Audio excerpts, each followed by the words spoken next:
Imagine a world where the cries from Gaza echo louder than ever, drowning out the excuses of those in power. For too long, Benjamin Netanyahu's government has operated with impunity, turning international laws into mere suggestions. But cracks are forming in that shield of arrogance, and a small nation is stepping up to shatter it completely. Breaking news from yesterday, September 16, 2025. Irish President Michael Higgins has dropped a bombshell, calling for Israel's expulsion from the United Nations. He didn't stop there. He demanded the same for any country supplying weapons to Tel Aviv. This isn't just talk. It's a direct invocation of Chapter 7 of the UN Charter, which deals with threats to peace and allows for sanctions or even military action.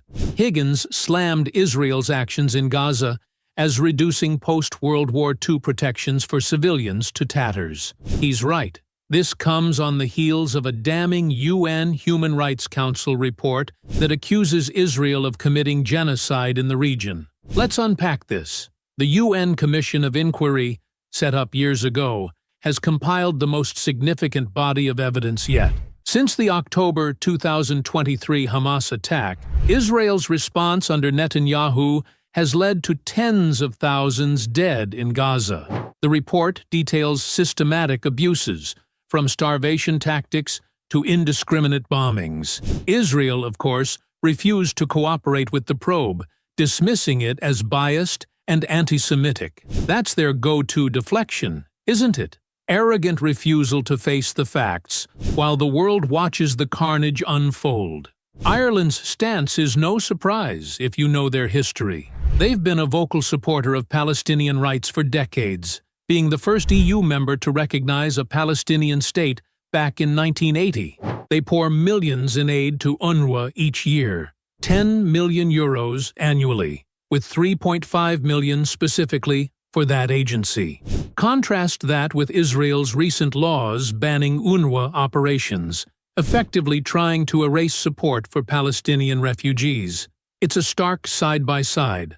Ireland building up humanitarian efforts while Netanyahu's regime tears them down.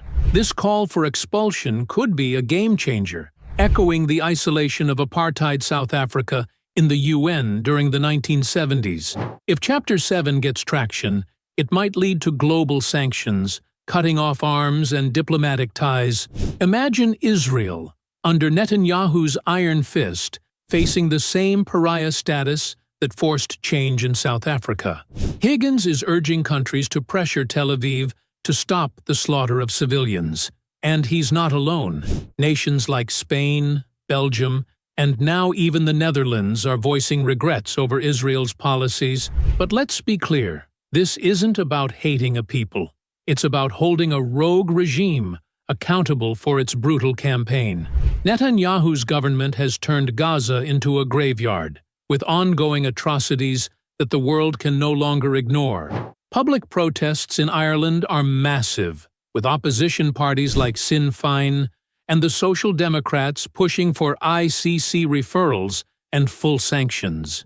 Even on the cultural front, Ireland is threatening to pull out of the 2026 Eurovision if Israel participates, citing the appalling loss of lives. The ripple effects? This could spark a domino in Europe, isolating Netanyahu further and weakening his grip on power. His coalition is already fracturing amid domestic scandals and war failures. If more countries follow Ireland's lead, it might topple his regime entirely, paving the way for real peace talks that prioritize Palestinian rights. So, what can you do?